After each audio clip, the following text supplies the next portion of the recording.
जब हम शुद्ध शब्द सुनते हैं तो हमारे दिमाग में क्या आता है? शायद शुद्ध देसी घी या फिर शुद्ध नमक, है ना? लेकिन क्या विज्ञान की दुनिया में भी शुद्ध का मतलब यही होता है? चलिए आज के इस पड़ताल में हम इसी सवाल का जवाब ढूंढते हैं।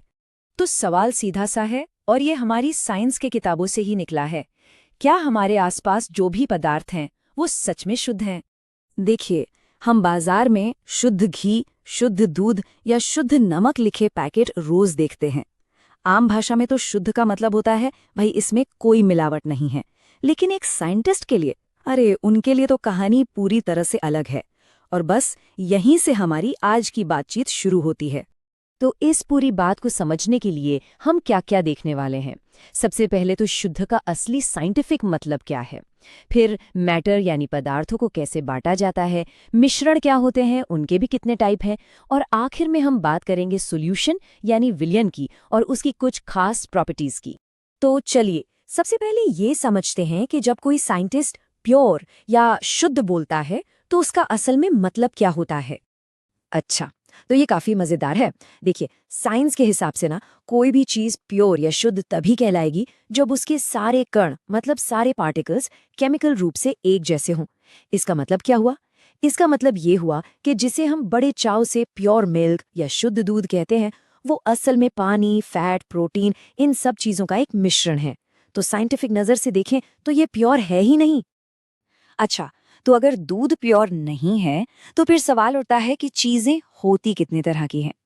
चलिए देखते हैं साइंस मैटर को कैसे क्लासिफाई करता है। तो देखिए, हमारे आसपास ज्यादातर चीजें असल में मिश्रण ही होती हैं। सीधा सा मतलब है, जब दो या दो से ज्यादा प्योर चीजें आपस में किसी भी रेशियो में मिल जाएं तो बन जाता है एक मिश्रण। जैसे पानी में नमक घोल दिया तो यहाँ पर दोनों के बीच का फर्क एकदम साफ हो जाता है। एक तरफ है प्योर सब्सटेंस जिसमें सिर्फ एक ही तरह के कण होते हैं जैसे कि नमक, और दूसरी तरफ है मिक्सचर जिसमें अलग अलग चीजें मिली होती हैं जैसे नमक वाला पानी। और हाँ, सबसे जरूरी बात, मिक्सचर के कंपोनेंट्स को आप फिजिकल तरीकों से अलग कर सकते हैं। मतलब पानी को भाप बनाकर उड़ा दो तो नमक नीचे रह जाएगा, सिंपल। ठीक है, तो अब हमें मिक्सचर समझ आ गया है। चलिए अब थोड़ा और गहराई में जाते हैं और देखते हैं कि मिक्सचर भी कितने तरह के होते हैं। तो मिक्सचर जो है वो मोटे तौर पर दो तरह के होते हैं। पहले हैं होमोजीनियस या समांगी। इनमें कंपोनेंट्स इतने अच्छे से घुल मिल जाते हैं कि आप उन्हें अलग अलग देख ही नहीं सकते। जैसे पानी में चीनी, एक बार घुल गई तो बस घुल गई। और दूसरे होते हैं हेटेरोजीनियस या विषमांगी। इनमें कंपोनेंट्स अलग अलग ही रहते हैं। जैसे पानी में रेत डाल दो, वो हमेशा अलग ही दिखेगी। और देखिए, ये जो हेट्रोजीनियस मिक्सचर्स होते हैं ना, इनको अलग करना भी काफ़ी आसान होता है। जैसे ये फिल्ट्रेशन का प्रोसेस है। इससे हम पानी में से रेत जैसी चीज़ें जो घुलती नहीं हैं उन्हें बड़ी आसानी से फिल्टर करके अलग कर सकते हैं। चलिए अब होमोजीनियस मिक्सचर के एक बहुत ही कॉमन और ज़रूरी टाइप पर फोकस करते हैं जिसे हम कहते हैं सॉल्यूशन या विलेन। तो ये सॉल्यूशन आखिर है क्या चीज़? अरे कुछ नहीं, ये बस दो या दो से ज्यादा चीजों का एक होमोजेनियस मिक्सचर है। नींबू पानी से लेकर सोडा वाटर तक ये सब सॉल्यूशन के बढ़िया उदाहरण हैं जो हम रोजमर्रा की जिंदगी में इस्तेमाल करते हैं। तो हर सॉल्यूशन के ना दो मेन पार्ट्स होते हैं। एक होता है सॉल्वेंट यानी विलायक। ये वो कंपोनेंट है जो ज्यादा मात्रा में होता है और चीजों को अपने अंदर घोलता है जैसे पानी। और दूसरा है सॉल्यूट यानी विले। ये कम मात्रा में होता है और जो घुल जाता है जैसे चीनी। और हाँ, सॉल्यूशन का मतलब ये नहीं कि हमेशा कोई ठोस चीज ही किसी लिक्विड में घुलेगी। सॉल्यूशन किसी भी स्टेट में हो सकते हैं। जैसे हवा को ही देख लीजिए, वो गैस में गैस का सॉल्यूशन है, या सोडा वाटर जो लिक्विड में गैस का सॉल्यूशन है। तो ये काफी वर्सेटाइल होते हैं। ठीक है, तो अब हम ये तो जान गए कि सॉल्यूशन क्या होता है, लेकिन वो कौन सी खास बातें हैं जो किसी मिक्सचर को एक सॉल्यूशन बनाती हैं? आइए इसकी मेन प्रॉपर्टीज पर एक नजर डालते हैं। तो सॉल्यूशन की कुछ खास पहचान होती है। पहली, ये हमेशा होमोजीनियस होता है, मतलब सब कुछ एक बराबर घुला हुआ। दूसरी बात, इसके पार्टिकल्स, अरे वो इतने ज्यादा छोटे होते हैं, 1 नैनोमीटर से भी छोटे, कि आप उन्हें नंगी आंखों से तो देख ही नहीं सकते।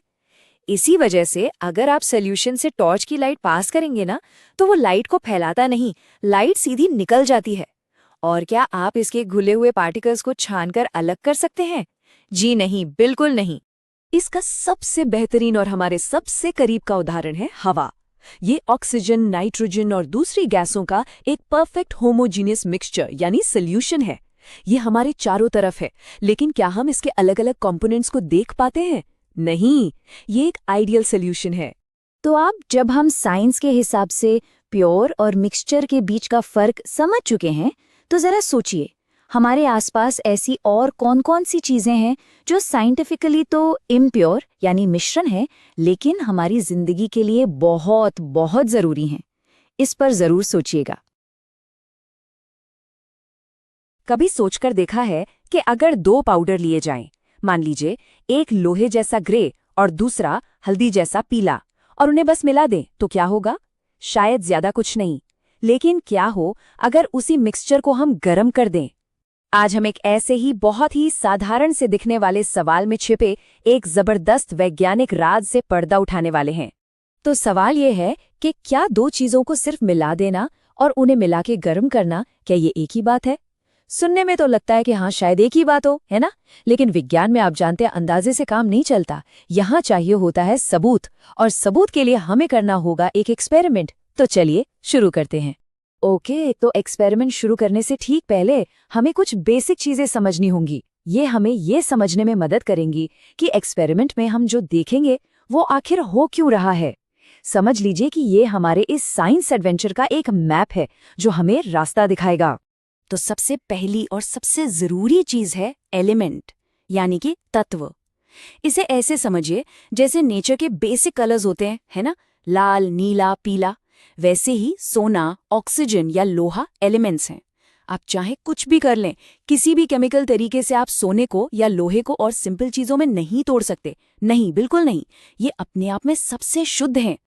और हाँ, ये जो एलिमेंट्स हैं ना, इनके दो मेन परिवार हैं, मेटल्स यानी धातु और नॉन मेटल्स यानी अधातु। हमारे एक्सपेरिमेंट में जो लोहा है वो है एक मेटल। सोचिए, चमकदार, मजबूत, गर्मी और बिजली का अच्छा दोस्त।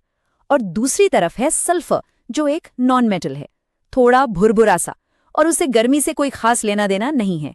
ये बात जरूर याद रखिएगा, दोनों की अपनी अपनी अलग पहचान है। तो बेसिक रूल समझ आ गए?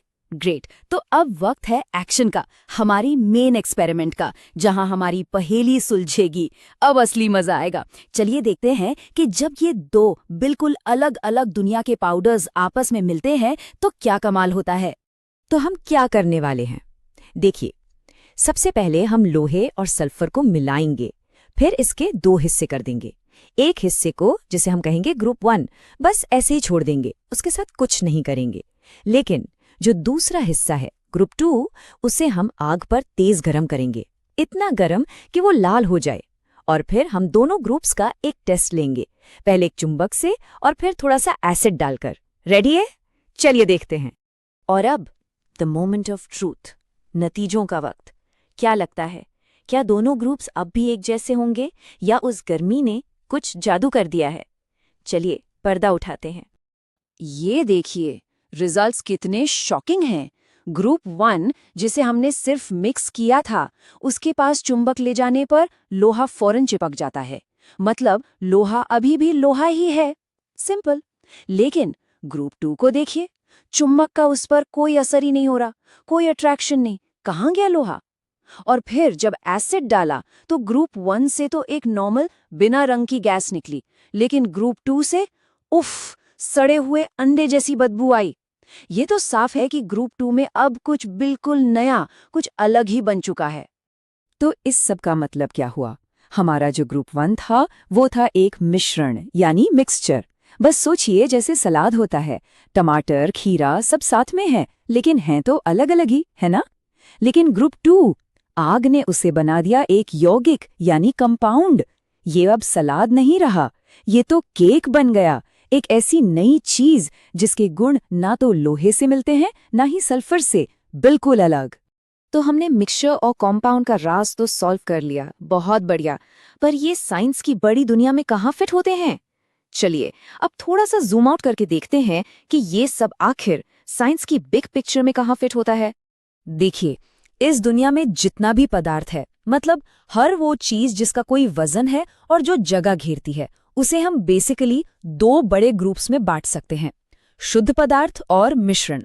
ये क्लासिफिकेशन चीजों को समझने का एक बहुत ही क्लियर और सिंपल तरीका है। तो ये क्लासिफिकेशन काम कैसे करता है? देखिए कितना सिंपल है। जो शुद्ध पदार्थ हैं उसमें आते हैं तत्व जैसे हमारा लोहा, और यौगिक जैसे पानी या नमक। और मिश्रण भी दो तरह के होते हैं, एक समांगी जिसमें चीजें पूरी तरह घुल-मिल जाती हैं, आप अलग अलग नहीं देख सकते, जैसे नमक और पानी। और दूसरे होते हैं विषमांगी, जिसमें आपको अलग अलग हिस्से साफ दिखते हैं, जैसे रेत और पानी का मिक्सचर। तो आखिर में हमें अपनी पहेली का जवाब मिल ही गया। जिसे हमने सिर्फ मिलाया था, यानी ग्रुप 1, वो था एक मिश्रण, और जिससे हमने गर्मी दी वो बन गया एक बिल्कुल नया पदार्थ, एक यौगिक। है ना कमाल की बात? एक छोटा सा एक्सपेरिमेंट और उसने हमें हमारी दुनिया के बारे में इतना बड़ा सच बता दिया। तो अब जाते जाते एक सवाल आपके लिए। जरा सोचिए, हवा जिसमें हम सांस लेते हैं और पानी जो हम पीते हैं, इनमें से कौन एक मिश्रण है और कौन एक यौगिक? इसका जवाब आपके आसपास ही है, बस ध्यान से देखने की जरूरत है। खोजते रहिए और हाँ, सवाल करना कभी मत छोड़िएगा। मिलते हैं अगले विश्लेषण में एक नए रहस्य के साथ। कभी सोचा है कि एक गिलास दूध, नमक वाला पानी और कीचड़ वाला पानी, इन सब में साइंटिफिकली क्या कॉमन है? ये सब के सब मिश्रण हैं, और आज हम इन रोजमर्रा की चीजों के पीछे छिपे मजेदार विज्ञान को समझने वाले हैं। हाँ, देखने में तो ये तीनों बस किसी चीज की मिलावट लगते हैं, लेकिन क्या ये सच में एक जैसे हैं? यही आज की हमारी पहेली है, और यकीन मानिए जब हम इसे सुलझाएंगे ना, तो इसके पीछे का साइंस बहुत ही दिलचस्प लगेगा। तो इस पहेली को सुलझाने के लिए हमारा प्लान कुछ ऐसा है। पहले हम समझेंगे कि मिश्रण आखिर है क्या, फिर एक एक करके विलयन, निलंबन और कोलाइड के बीच के फर्क को जानेंगे। तो चलिए शुरू करते हैं सबसे बेसिक सवाल से। मिश्रण क्या है? मतलब बहुत ही सिंपल तरीके से देखें तो जब दो या दो से ज्यादा चीजें बस फिजिकली एक साथ आ जाएं, केमिकली नहीं, तो वो एक मिश्रण बन जाता है। और मजे की बात यह है कि उनको अलग अलग कैटेगरी में बांटने का जो आधार है वो सिर्फ उनके कणों का साइज है। चलिए अपनी पहेली के पहले हिस्से को उठाते हैं, नमक वाला पानी। ये हमें मिक्सचर के सबसे आसान टाइप यानी विलयन तक ले जाता है। नमक का पानी इसका एकदम परफेक्ट एग्जाम्पल है। इसमें नमक है विलेय यानी सॉल्यूट, मतलब वो चीज जो घुल रही है, और पानी है विलायक यानी सॉल्वेंट, जिसमें उसे घोला जा रहा है। जब नमक पानी में पूरी तरह घुल जाता है तो हमें मिलता है एक विलयन यानी सॉल्यूशन। विलयन की एक खास पहचान है कि वो हमेशा स्टेबल होते हैं, मतलब अगर नमक के पानी को घंटों भी छोड़ दें तो नमक नीचे नहीं बैठेगा। ऐसा इसलिए होता है क्योंकि उसके कण इतने छोटे होते हैं कि वो दिखाई तक नहीं देते, और पूरा मिक्सचर एकदम ट्रांसपेरेंट रहता है। अच्छा, हम ये भी माप सकते हैं कि कोई विलयन कितना गाढ़ा है, जिसे हम कॉन्सेंट्रेशन या सांद्रता कहते हैं। जैसे अगर 320 ग्राम पानी में 40 ग्राम नमक मिलाया जाए तो हम कहेंगे कि इसकी सांद्रता 11.1% है। ये बस ये बताने का एक तरीका है कि सॉल्वेंट में कितना सॉल्यूट घुला हुआ है। तो विलयन तो एकदम साफ और स्टेबल होते हैं, लेकिन हमारी पहेली का दूसरा हिस्सा, कीचड़ वाला पानी, वो तो बिल्कुल उल्टा है। ये हमें दूसरे टाइप के मिक्सचर पे लाता है, निलंबन। कीचड़ वाला पानी इसका सबसे अच्छा उदाहरण है। विलयन के ठीक उल्टा, यहाँ मिट्टी के कण पानी में घुलते नहीं हैं, बल्कि बस तैरते रहते हैं। इसीलिए इसे एक विषमांगी या हेटेरोजीनियस मिक्सचर कहते हैं, मतलब इसके हिस्से एक जैसे नहीं दिखते। निलंबन की सबसे बड़ी पहचान क्या है पता है? अस्थिरता। कीचड़ वाले पानी को थोड़ी देर के लिए छोड़कर देखिए और मिट्टी धीरे धीरे नीचे बैठना शुरू हो जाएगी। इसके कण इतने बड़े होते हैं कि उन्हें फिल्टर पेपर से आसानी से अलग भी किया जा सकता है। ठीक है, तो एक तरफ हमारे पास साफ विलयन है, दूसरी तरफ धुंधला और अस्थायी निलंबन। पर दूध कहाँ फिट होता है? वो इन दोनों के बीच की एक बहुत ही खास कैटेगरी में आता है, जिसे कहते हैं कोलाइड। दूध इसका एक बेहतरीन उदाहरण है। ये देखने में तो एक जैसा यानी होमोजीनियस लगता है, पर असल में ये एक सच्चा विलयन नहीं है। ये एक कोलाइड है, एक ऐसी खास सिचुएशन जहां कण न तो पूरी तरह घुलते हैं और ना ही नीचे बैठते हैं।